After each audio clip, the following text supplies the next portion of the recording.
This presentation is on teacher emotion, specifically the social, cultural, and political factors.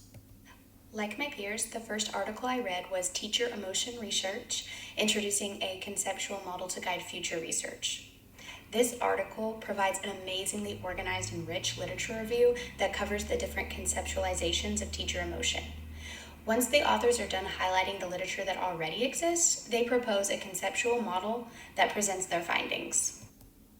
So first off, they have a topic introduction, and then they also talk about the relevance of their topic. In the context of high rates of teacher attrition, teacher emotional well-being has become critical. Stress and poor emotion management continue to rank as the main reasons why teachers leave the profession. And negative teacher emotions contribute to negative student emotions and lessen the probability students will use cognitive strategies for deeper, more elaborate processing of information. Furthermore, it has been argued that emotion shapes cognition and therefore may have important influence on emotion. Then they move into defining emotion, so they come up with a few of definitions based on their literature review. The education psychologists refer to components of emotion as appraisal, subjective experience, psychological change, emotion expression, and active tendencies. It has also been argued that components can be viewed as socially constructed, and others have identified emotions as evaluative, relational, and political, and shaped by the politics and power relations within a school and broader society. Despite coming up with these definitions, the authors found that most research described emotion but failed to actually define it. So, throughout their research, they came up with three main ideas that were found consistently in describing the characteristics of emotion. These three main ideas were emotion functions, influences on emotions, and the complexity of emotions. So first off, influences on emotion. These influences include personal characteristics, appraisals, and social, cultural, and political factors. Personal characteristics include identity, beliefs, values, and personality traits. They are intrapersonal.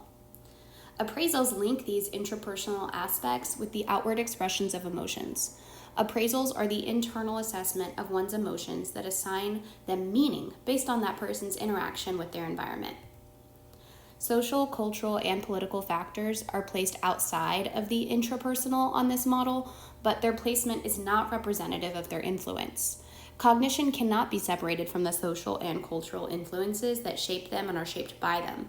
So it's really important to view this model as dynamic, with continual interaction between the components as emotion experiences are cyclical in nature. Next, we move on to the emotional functions. The authors identify the 5 functions of emotion as information provision, giving quality to experience, influencing cognitive process, regulating internal and external process, and providing motivation. When the function of emotion is to inform, it provides information about oneself and about others. This contributes to the building of identity relationships. Emotion information can be used to better understand classroom interactions. When the function of emotion is to give quality to experience, it involves emotional labor. If a teacher repeatedly experiences an emotion in a certain way internally, yet displays that emotion in a different manner externally, in a process referred to as emotional labor, then the quality of experience can be affected and he or she can be vulnerable to emotional exhaustion and burnout. When the function of emotion is to influence cognition, it can have either positive or negative impacts. Negative emotions reduce working memory, and positive emotions may broaden thought-action repertoires. When the function of emotion is to regulate, it can regulate the internal systems within the body of a person experiencing the emotion, while the external expressions of emotion can regulate one's own and others' emotions. When the function of emotion is to motivate, the author suggests that emotion may influence personal motivation, student motivational patterns, and those of the school community. For example, excitement and curiosity can be used to motivate students. So lastly, the complexities of emotion. Complexities include individual emotions evolving over time. Individuals are unique and thus their emotional complexities are. They are content specific and they have multiple components. This is important. These complexities act as a guide for how and what should be studied in regard to teacher emotion. When searching for the last 2 articles for this research project, I was really looking for articles that highlighted the social, cultural, and political factors that relate to teacher emotion. The second article I examined was School Climate and Social Emotional Learning, Predicting Teacher Stress, Job Satisfaction, and Teacher Efficacy. So the authors start out their article with their hypothesis. So they hypothesized that both variables of school climate and SEL perceptions would impact all 3 outcome variables. They asserted that stress would impact teacher efficacy and job satisfaction, and that teacher efficacy would impact job satisfaction. Their 2 primary research questions included: how are teachers' perceptions of school climate and SEL related to their sense of stress, teaching efficacy, and job satisfaction? They also asked, how are teachers' sense of stress, teaching efficacy, and job satisfaction interrelated? For the first research question, the study concluded that teachers' perception of school climate and SEL had positive and negative influences on the 3 outcome variables. So a teacher's comfort with implementing SEL was negatively associated with stress and positively associated with teaching efficacy and job satisfaction. So this negative relation can possibly be explained by the fact that teachers who are committed to improving SEL skills might perceive themselves as currently lacking that skill set. So those same teachers most likely then perceive their efficacy to be lower, which is correlated to high stress levels. The positive correlation can possibly be due to the sense of professional growth that accompanies the desire to improve SEL skills. On the same first research question, the study concluded that teachers' perceptions of school climate and SEL had a positive and negative influence on the 3 outcomes.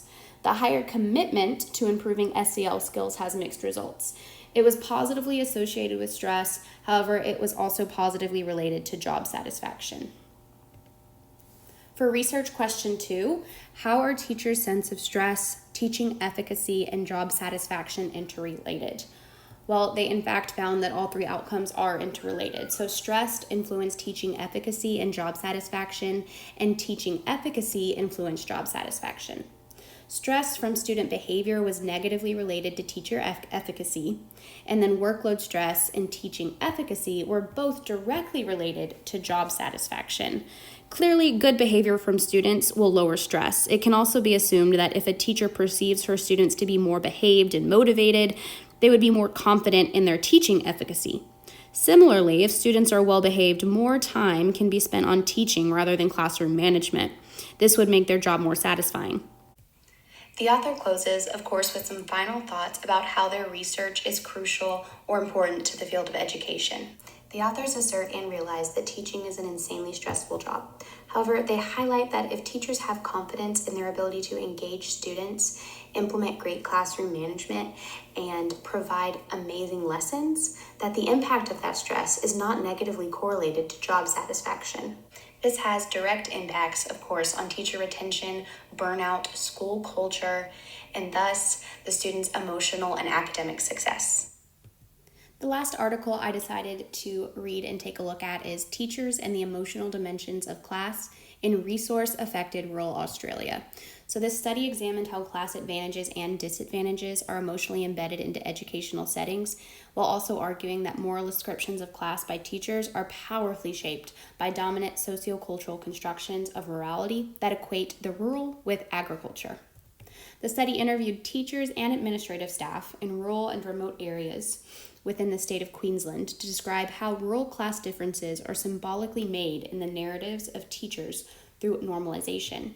The results concluded that the hegemonic discourses of rurality are embedded in class relations and shaped the teacher emotions, which fed into their perceptions and construction of students. In reviewing the interviews with teachers, the researchers found 3 different classed and categorizations in the teachers' narratives that were enunciated through emotional vocabularies and anecdotes.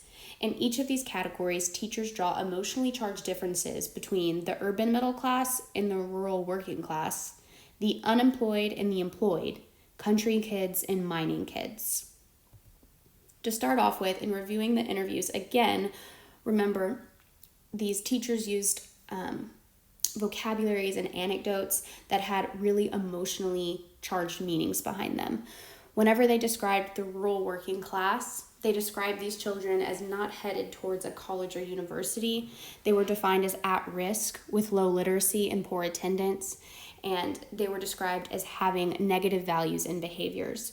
So day-to-day teaching practices and the future of students are framed by these class assumptions about rurality. The author points out that dominant discourses about the way things are have potential to act as powerful regulating devices, constructing and reinforcing different classed pathways.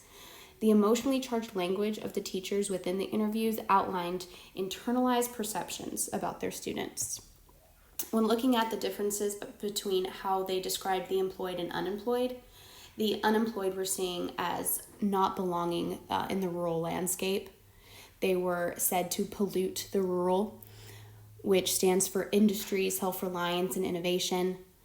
They said that there was no justification for being unemployed because there's plenty of work available, and they perceived that being on welfare is a choice, and it illustrates a lack of willingness to work. So these negative evaluative judgments found in the interviews expressed class disgust, which certain student populations are seen as troublesome and pathological. When looking at the difference between country kids and mining kids were seen as lacking morality, they lacked commitment or persistence within work, and it was also said that they worked to earn money for leisure and consumption. So along with the teachers' emotionally loaded language depicting the mining kids as problematic and flawed, they also emphasized their efforts to regulate these classed bodies. Perceptions fuel the teachers' emotions towards these students and lead to different instructional and management practices. I'll end this presentation with a short reflection. First, I want to reflect on how emotions interact with the official and hidden curriculum. I think primarily I connected my own practice to the 5 functions of emotion as outlined in the first article, specifically the 3 functions of giving a quality to experience, influencing cognitive process, and providing motivation. So first off, the function of emotion when it gives quality to experience. Teachers are assessed on the emotional climate of their room via formal appraisals. We strive to find ways to make our room and our lessons welcoming to all students. A space and engaging activity that is purposely constructed can lead to more emotionally open students who are willing to engage in meaningful discourse. At the same time, their well-being is ensured. These functions manifest in both the official curriculum and lesson plans, as well as the hidden via classroom social rules and expectations. Aside from creating a safe and welcoming climate, teachers also focus on functions of emotion to influence cognition. Based on research, such as the ones mentioned by these authors, many classrooms have incorporated social emotional components into their lessons. Habits of discussion, as outlined in Teach Like a Champion, are a great example of incorporating positive emotions purposefully into the official curriculum for the purpose of cognition. Lastly, the function of emotion for providing motivation. Lesson hooks exemplify the purposeful use of this function. Openings to lessons are typically designed to spark the curiosity and motivations of students through an intriguing video, quote, image, or short article. The function also acts complexly as it moves between the official and hidden curriculum. Motivation happens in a much less formal ways, such as social and material rewards, or participation in extracurriculars, or social pressures from peers. When reflecting on how emotions interact with the null curriculum, I focused on the article titled Teachers in the Emotional Dimensions of Class in Resource-Affected Australia. So in this article, they conducted these interviews with teachers, and the researchers found 3 different classed and categorizations in the teachers' narratives that were enunciated through emotional vocabularies and anecdotes. In each of these categories, teachers draw emotionally charged differences between the urban middle class and the rural working class, the unemployed and the employed, and country kids and mining kids. The author points out that dominant discourses about the way things are have potential to act as powerfully regulating devices, constructing and reinforcing different class pathways. I think reflecting on this daily is very important as a teacher, and making sure that our personal perceptions don't hinder our instruction from reaching every child in the best possible way. Lastly, I want to reflect on one of our essential questions: what counts as curriculum? So after reading these articles, I expanded just slightly on my previous conception of curriculum. Curriculum is most broadly what is learned and how it is learned. This is not isolated from the official curriculum documented on paper by districts and teachers, which highlight the school's academic objectives for students. It also includes the hidden and null curriculums within the school community, for these curricula still encompass things that students learn through certain modalities. Through this mini research project, it is evident that emotions are tied to all aspects of curriculum. In other words, emotions can be found in what we teach and how we teach across official, hidden, and null curriculums.